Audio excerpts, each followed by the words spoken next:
Olá, irmãos! Mais uma vez estamos aqui reunidos para dar início à leitura de hoje do capítulo 5. Capítulo 5, nosso irmão André Luiz nos apresenta o irmão Gotuso. Vamos à leitura.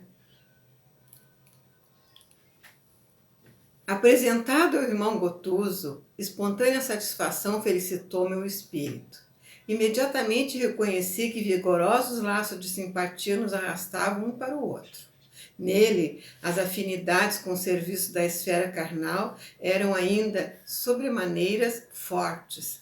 A conversação, os gestos e pareceres denunciavam-lhe a condição impregnado de intensas lembranças da vida física a que se sentia imantado por incoercível atração. Não subira, por enquanto, nos nossos círculos de trabalho mais elevado, contando apenas alguns poucos anos de consciência desperta após acordar na existência real. De início, ofereceu-me elementos para sumariar-lhe a posição. Desencarnara antes de mim, peregrinara muito tempo através de sendas purgatoriais, e embora houvesse demorado vários anos semi-inconsciente, entre sombras e luzes, apresentava-se em dia com todos os conhecimentos de medicina propriamente humana. Vejam só, meus amados, também médico como André Luiz. E como se demorou, né, a se acordar, a despertar na espiritualidade. A gente tem que ficar meditando, né? Para que a gente consiga alçar na condição de espíritas mais conscientes a nossa caminhada, né, evolutiva e ascensão, né? Vamos continuar. Sempre supus, confiou-me bem-humorado, quando nos vimos a sós, que após a morte do corpo nada mais teríamos a fazer, além de cantar beatificamente no céu ou ranger dentes no inferno. Mas a situação é extremamente diversa. Pensamento, né, de céu e inferno. Fez significativo parêntese e continuou. Refiro-me à velha definição teológica, porque nunca pude aceitar a tese negativista, em caráter absoluto. Impossível que a vida estivesse circunscrita ao palco de carne, onde o homem desempenha os mais extravagantes papéis em múltiplas atitudes cênicas, desde a infância até a velhice. Algo deveria existir, sempre acreditei, além do necrotério e do túmulo. Admitia, porém, que a morte fosse maravilhoso passe de magia, orientando as almas a caminho do paraíso de paz imorredoura ou da região escura de castigos eternos. Nada disso, contudo, encontrei a vida em si mesmo com o mesmo sabor de beleza, intensificação e mistério divino. Transferimos-nos de residência, pura e simplesmente, e tanto trazemos para cá indisposições e doenças, como as investigações e processos de curar.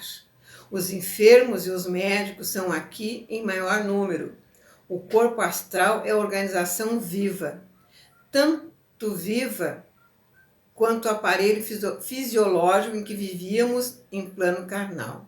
Realmente, né? Continuamos vivos com as mesmas coisas, os mesmos sentimentos, a mesma maneira de pensar, né? A morte não muda nada. Muito pelo contrário, ao desencarnar, a nossa consciência ela vai se ampliar.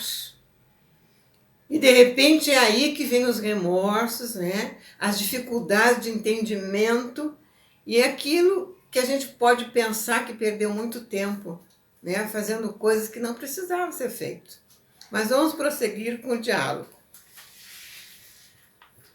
Por que percebesse, talvez em meus olhos, a silenciosa notícia de que em círculos mais altos haveria novidades referentes ao assunto, acrescentou. Pelo menos, em nosso plano, a situação é análoga. E continuou sorridente.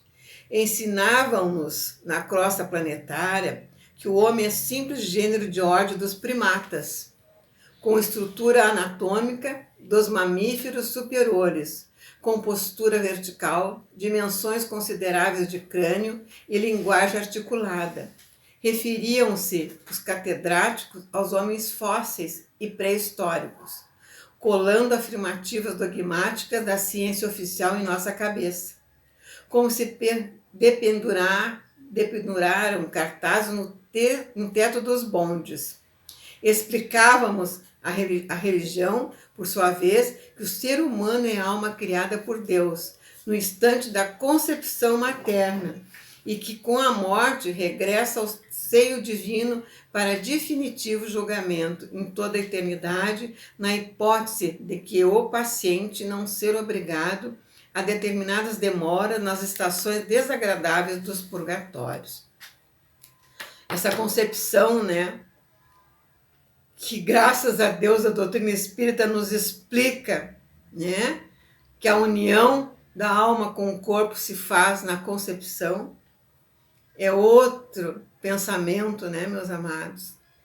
E que a vida é imortal, nós somos imortais, nós somos espíritos imortais. E vamos prosseguindo a caminhada evolutiva.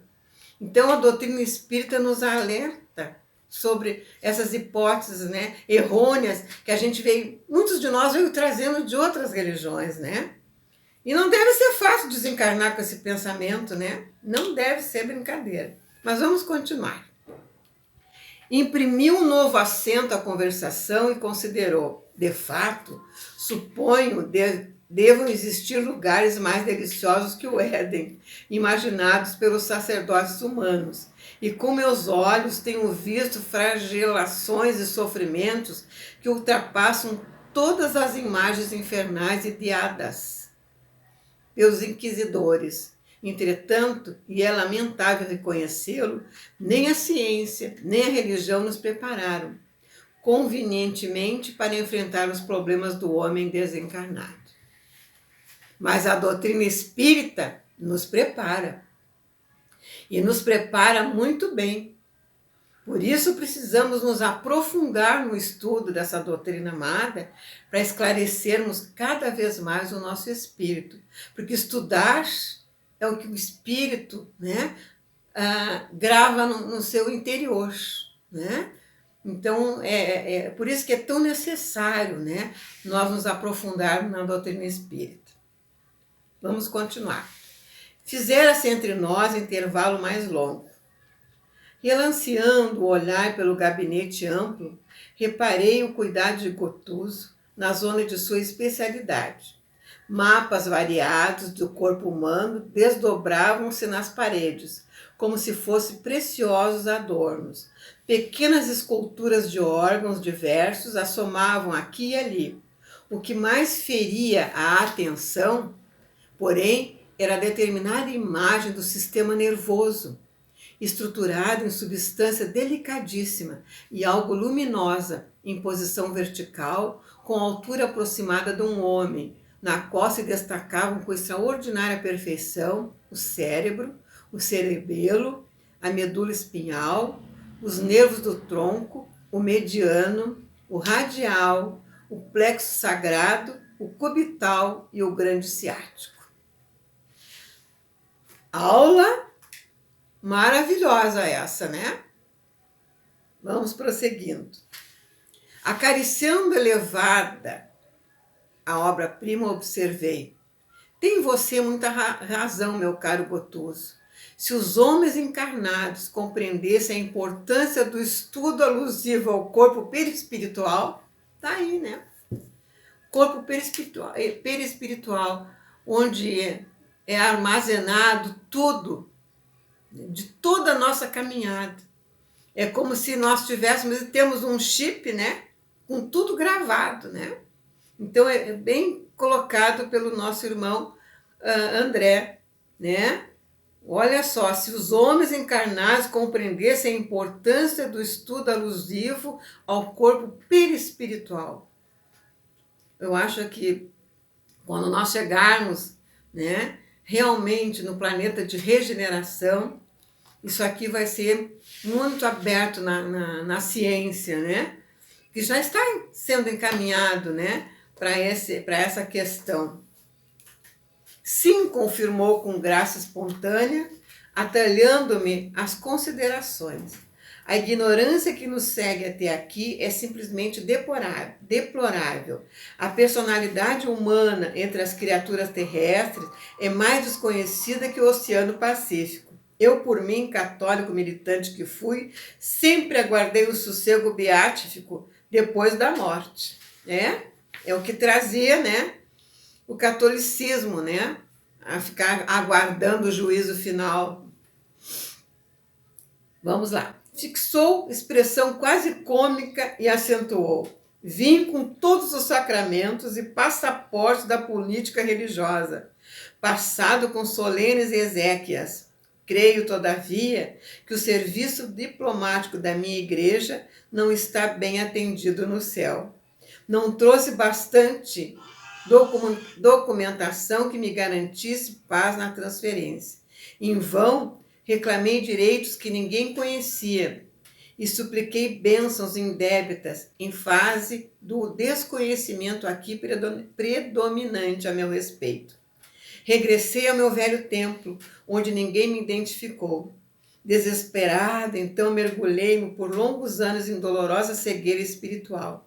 E, francamente, rememorando fatos, rio-me, ainda hoje, da confiança ingênua com que cerrei os olhos no lar, pela última vez.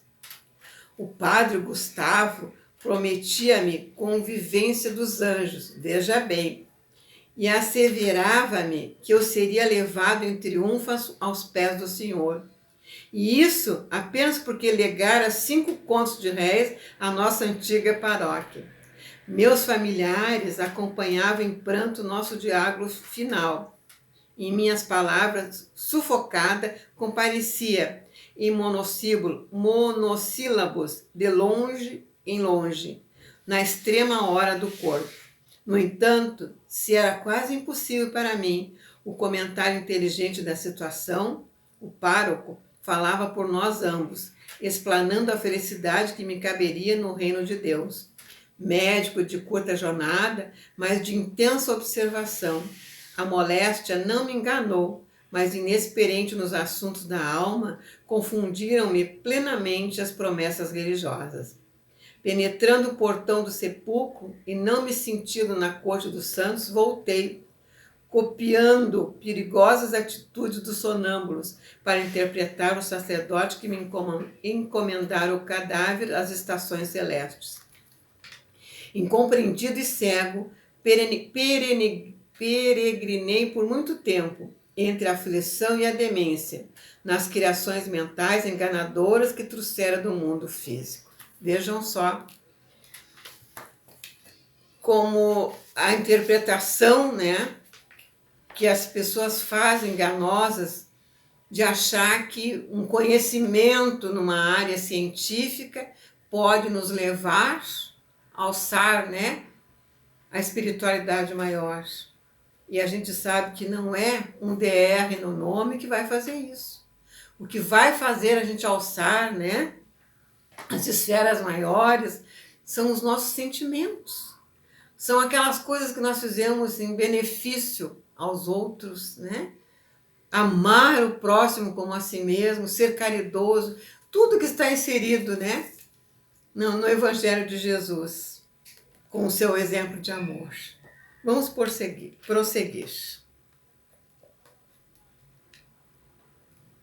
Certamente, porém, observei em face da parada mais longa que se fizera, não lhe faltaram bons amigos. De fato, concordou. Entretanto, gastei anos para tornar ao equilíbrio indispensável, condição única em que podemos compreender-lhes o auxílio e recebê-lo. Deve, pois, sentir-se feliz agora. Sem dúvida, comentou Gotuso, humorístico, reajusto-me com tranquilidade possível. A maior surpresa para mim, presentemente, é a paisagem de serviço que a vida espiritual nos descortina.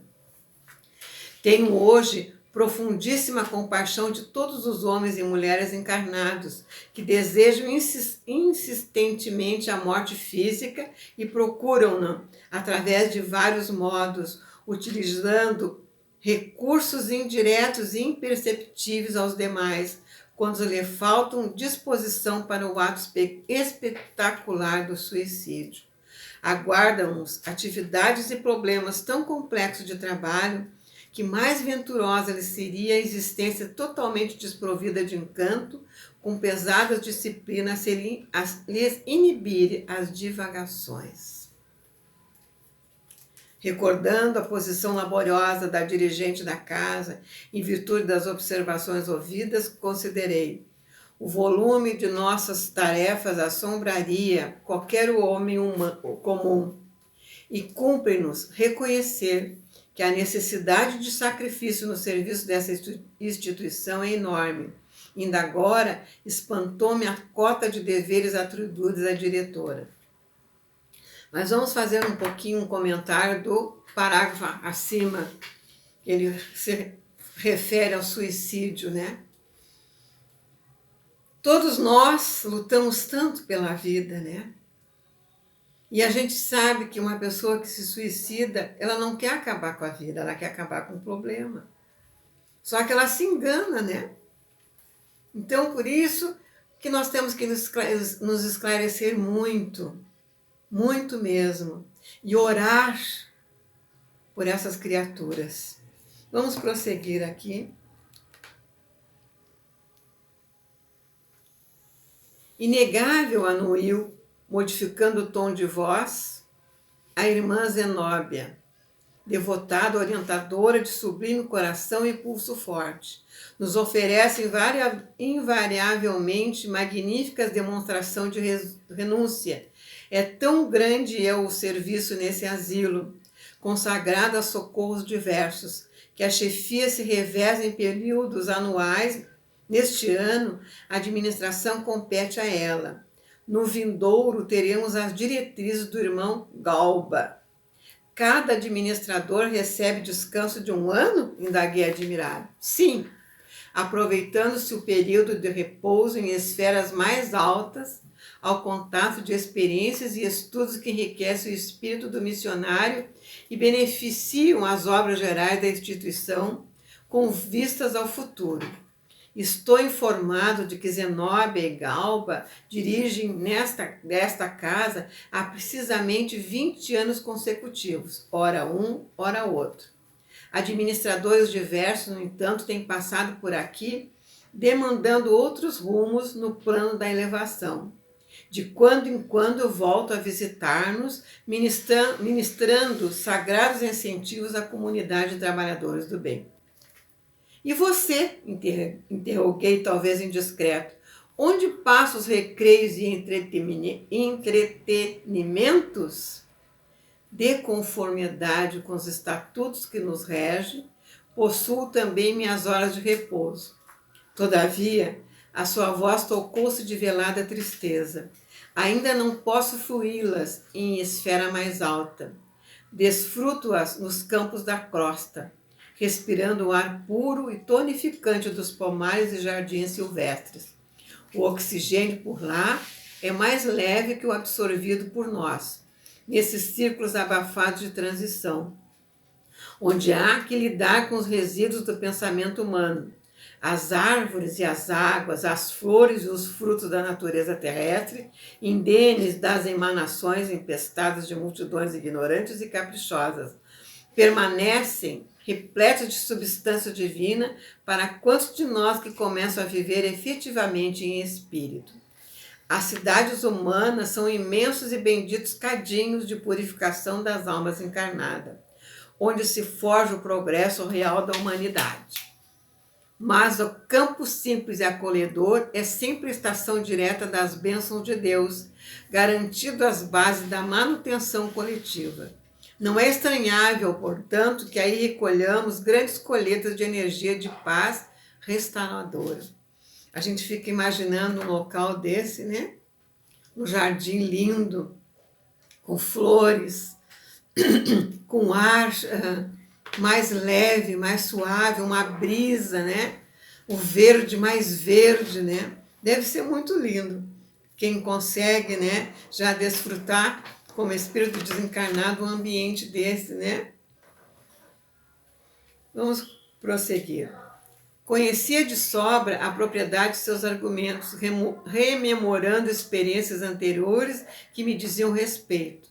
Contudo, objetei com sinceridade. Lastimo, porém, que você ainda não tenha podido visitar regiões mais elevadas. Descobriria continentes de radiosa surpresa, revigorando com eficiência o estímulo e a esperança. Prometem-me para breve semelhante júbilo, acentuou resignadamente. Ouça, meu amigo, perguntei com afetuoso interesse. Qual a razão do adiamento? Poderia, por minha vez, interpor minha influência humilde no assunto? O companheiro, que se caracterizava por sadio otimismo desde a primeira palavra, deixou transparecer inquietante emoção. Fisionomia transtornada, seus olhos móveis e brilhantes nevoaram-se de pranto, dificilmente contido, e fixando-o talvez no quadro interior das próprias reminiscências, Gotuso explicou-me com inflexão de amargura. Trago ainda a mente e o coração preso no ninho doméstico, que perdi com o corpo carnal. Readaptei-me ao trabalho e por isso venho sendo aproveitado, de algum modo, em atividades úteis. Entretanto, ainda não me habituei com a morte e sofro naturalmente os resultados dessa desarmonia. Encontro-me num curso adiantado de preparação interior, no qual progrido lentamente, esforçando-se por assumir diante de mim atitude tranquilizadora, prosseguiu depois de ligeira pausa. Retomando a mim mesmo após longos anos de semi-inconsciência, voltar a minha reflexão, o juízo, o equilíbrio. Ó, meu amigo, que saudades torturantes da minha casa feliz. Marília e os 2 filhos, então rapazes de curso ginasial, eram os únicos habitantes que meu pequeno paraíso doméstico. A medicina, exercida desde cedo entre a clientela abastada, conferira-me extensos recursos financeiros. Vivíamos plenamente despreocupados entre as paredes acolhedoras e quentes do nosso ninho. Nenhum desabor, nem a mais leve nuvem.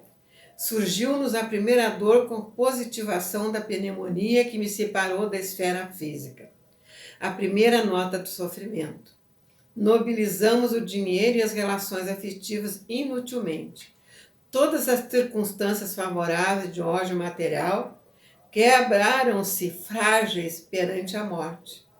Marília, porém, prometeu-me fidelidade constante até o fim, zelando o juramento com amargurosas e inesquecíveis lágrimas.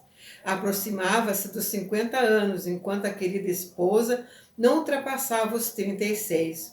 Doía-me na alma deixá-la quase só no mundo, sem o braço do companheiro. Todavia, confiando nas promessas religiosas, acreditei que pudesse velar por ela e pelos filhos da região celestial. A realidade, porém, foi muito diversa, e depois das lutas purgatoriais, voltando ansioso a casa, não encontrei rastro de entes amados que ali deixara. Enquanto perseverava em doloroso sonambulismo, buscando socorro junto à religião, nunca pude voltar ao campo da família. Porquanto, antes do tatame, fui arrebatado em violento e escuro torvelinho que me situou em terrível paisagem de trevas e sofrimento indescritíveis. No primeiro instante de libertação, todavia, fui surdo a toda espécie de ponderação. Rompi todos os obstáculos e, sequioso de afeto, encontrei-os enfim. A situação, no entanto, desconcertou-me. Primo Carlos, que sempre me invejava a abastança, insinuara-se em casa, a título de proteger-me os interesses.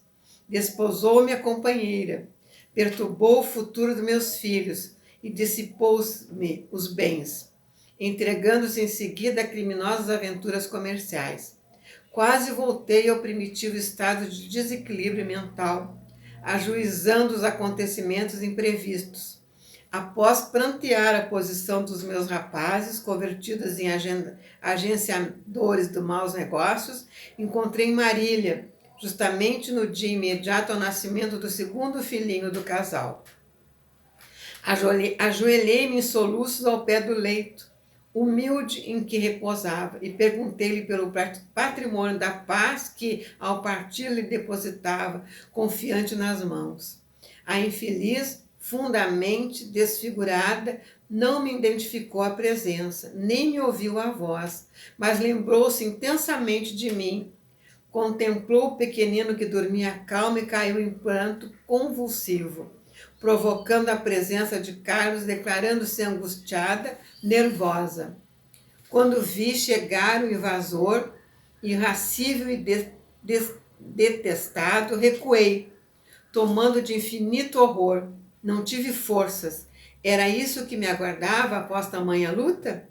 Deveria conformar-me e abençoar os que me feririam?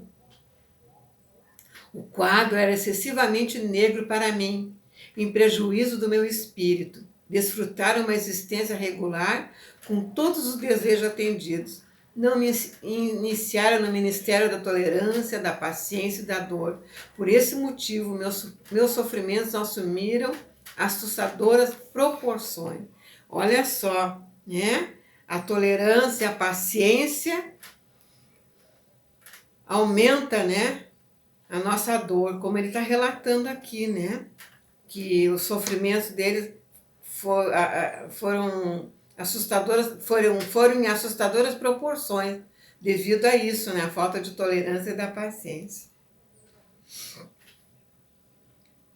Gotuso enxugou as lágrimas que lhe correram abundantemente dos olhos, e em vista da impressão forte que o seu pranto lhe causara, terminou. Quase 10 anos são decorridos e minha mágoa continua tão viva como na primeira hora. Deixando-o entregue ao desabafo, alguns minutos pesados rolaram entre nós. Gotuso, escute-me, disse-lhe por fim. Não guarde semelhantes algemas de sombra no coração. Em seguida, descrevi-lhe sumariamente meu caso pessoal. Ouviu-me atento, confortado. Esse caso pessoal dele é aquele relato no livro Nosso Lar, que nós quase encerramos a leitura lá na nossa casa espírita, né, esse ano, né? Então, foi o relato quando ele consegue vir à Terra, o nosso irmão querido, André Luiz, e ali se confronta com a esposa casado novamente, né? E ele quase que retoma, né? Dá aquela chegadinha nas sombras e volta, né? Consciente de que aquilo ele tinha que se refazer, né? Finalizando, considerei: por que razão condenar a companheira de luta? E se fôssemos nós os viúvos? Quem poderia afiançar que não teríamos sido pais novamente? Não se prenda por mais tempo. O velho egoísmo humano é criador de cárceres tenebrosos. Realmente, né? O egoísmo é quem impera ainda, né? A chaga, né? É a nossa chaga, é o nosso egoísmo. Percebeu-me a sinceridade, calou-se humilde. E porque o ambiente se fazia menos agradável, em face da exposição dos íntimos aborrecimentos dele, perguntei para modificar o impulso mental. Circunscreve-se o trabalho, a assistência aos enfermos no setor de tarefas que lhes são atribuídas? Tenho outros campos de atividade, informou. Fitando-me, algo modificado na expressão fisionômica, interrogou. Já cooperou nas tarefas reencarcionistas? Recordei a experiência que acompanhara de perto em outra ocasião e narrei o que sabia. Isso aqui ele colocou aqui, né, na nota do autor, Missionários da Luz, onde ele relata, né, a reencarnação. Quem já leu o Missionários da Luz vai se lembrar, né? Dessas passagens do André. Olhando-me significativamente, tornou: sim, você conhece um caso de reencarnação de natureza superior? Um caso em que o interessado se fizera credor da gentileza de vários amigos que o auxiliaram desveladamente? Aqui, todavia, acompanhamos situações dolorosas através de incidentes desagradabilíssimos para a sensibilidade. São trabalhos reencarnacionistas de ordem inferior, mas mais difíceis e complexos. Não calculo que seja a verdadeira mobilização de inúmeros benfeitores sábios e piedosos dos planos mais altos que nos traçam as necessárias diretrizes. Por vezes surgem problemas torturantes no esforço de aproximação e ligação dos interessados ao ambiente em que serão recebidos, de tal modo deploráveis que muito angustiosos para nós se fazem as situações, sendo imprescindível o concurso de elevado número de obreiros. Segue-se a reencarnação expiatória de inenarráveis padecimentos pelas vibrações contundentes do ódio e das humilhações punitivas. Na esfera venturosa em que você habita, há institutos para considerar as sugestões da escolha pessoal. O livre-arbítrio, garantidor de créditos naturais, pode solicitar modificações e apresentar exigências justas, mas aqui as condições são diferentes. Almas grosseiras e endividadas não podem ser atendidas em suas preferências acerca do próprio futuro, em virtude da ignorância deliberada em que comprazem indefinidamente e, de acordo com aqueles que se tutelam da região superior, são compelidas a aceitar os roteiros estabelecidos pelas autoridades competentes para os seus casos individuais. Por nossa vez, somos executores das providências respectivas e constitui-nos obrigação vencer os mais extensos e escuros obstáculos. Nesses quadros de dor, vemos pais e mães que instintivamente repelem a influenciação dos filhinhos antes do berço, dando pasto a discórdias sem nome, a antagonismo aparentemente injustificáveis, a moléstias indefiníveis, a abortos criminosos. Enquanto isso, ocorre os adversários que reencarnam em obediência ao trabalho redentor programado pelos mentores abnegados dessas personagens de dramas sombrios com longa representação no cenário da existência humana. Penetram o campo psíquico dos ex-inimigos e futuros progenitores, impondo-lhes sacrifícios intensos e quase insuportáveis. Vejam só, né? Essa aqui é a lei da reparação. Quando a gente não amou na outra encarnação, né? Foi inimigo, fez algum dano, tem que voltar muitas vezes como futuros genitores, né? Para conseguir reparar aquilo tudo que foi o estrago do passado. Vamos continuar. Interrompeu as considerações, fez curta pausa para acrescentar em seguida: repare que a diversidade entre as suas informações e as minhas é efetivamente considerável. Os espíritos que se esforçam nas aquisições da luz divina, através do serviço persistente na própria iluminação, conquistam o intercâmbio direto com instrutores mais sábios, aprimoram-se consequentemente e, pelos atos meritórios a que se consagram, podem escolher seus elementos de vida nova na crosta terrestre. Como trabalhador digno que, pelos créditos morais conquistados, pode exigir as próprias ferramentas destinadas ao seu trabalho.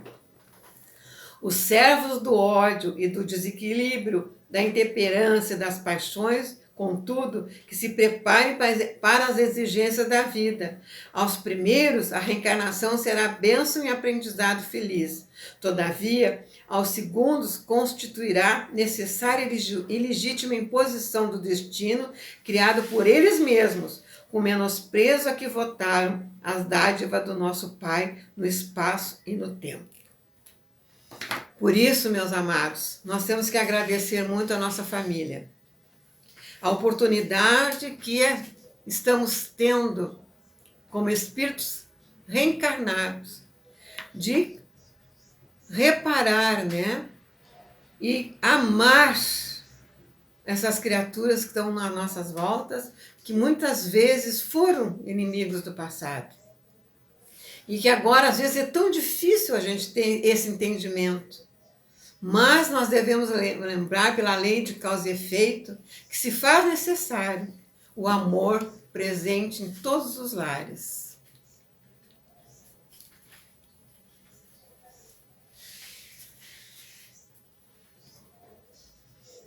Escutando-lhe as observações, sob inexcedível impressão de alegria e encantamento, não pude subitar a conclusão que me saiu otimista e espontânea da boca. Obtuso, mas é você, experiente desse modo quanto aos problemas do resgate espiritual, quem guarda a mágoa do lar que se foi?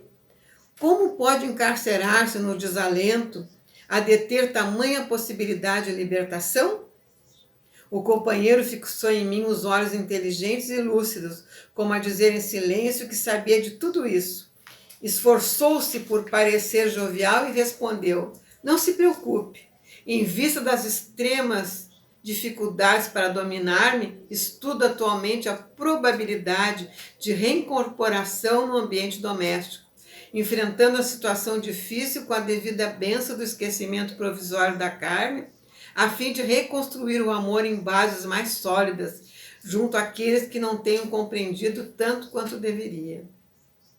Neste instante, certa enfermeira assomou à porta de entrada, pedindo licença para interrompermos, e notificou que a turma de sentinelas em tratamento mental esperava no salão contínuo. Esclareceu o Gotuso que seguiria imediatamente. Novamente a sós, explicou-me sorrindo. Na esfera carnal, na qualidade de médicos, nossas obrigações resumiam-se ao exame detido das enfermidades, com indicação clínica ou intervenção cirúrgica, e ao fornecimento de diagnósticos técnicos que outros colegas confirmavam, quase sempre por espírito de solidariedade, dentro da classe. Mas aqui a paisagem modifica-se. Cabe-me usar a língua como estilete de criação de vida nova. A casa está repleta de cooperadores que trabalham, servindo-lhe ao programa de socorro e se submete aos nossos cuidados de orientação médica simultaneamente. Não basta, porém, que eu lhes diga o que sofrem, como fazia antigamente. Devo funcionar, acima de tudo, como professor de higiene mental, auxiliando-os na germinação e desenvolvimento de ideias reformadoras e construtivas, que lhes eleve o padrão de vida íntima, distribuindo-nos recursos magnéticos de restauração como todos os necessitados, reanimando-lhes a organização geral com os elementos de cura ao nosso alcance. Não sem ensinar, entretanto, a cada enfermo algo de novo que lhe reajuste a alma. No outro tempo, tínhamos o campo de ação na célula física. Presentemente, todavia, essa zona de atuação é a célula mental. Observando a disposição ativa do companheiro, meditei no campo que despendera, antes de participar dos serviços médicos da região superior a que fora conduzido. E perguntava a mim mesma a razão pela qual fora Gotuso tão depressa utilizado, ali na esfera de socorro aos aflitos. Reparei, todavia, que o amigo não me recebia os pensamentos, nem mesmo de maneira parcial, demonstrando-se menos exercitado nas faculdades de penetração, e acompanhando-o ao recinto onde o aguardava extensa clientela, notei que a assistência lhe era ministrada a doentes em massa, dentro de vibrações mais grosseiras e lentas, exigindo a colaboração especializada de médicos desencarnados que, como acontecia a Gotuso, ainda conservavam regular sintonia com os interesses imediatos da crosta terrestre. Encerramos esse capítulo, amigos, amados, lembrando, né, para se inscrever no canal do nosso Grupo Espírita Francisco Xavier. Muito obrigado pela atenção. Até a próxima.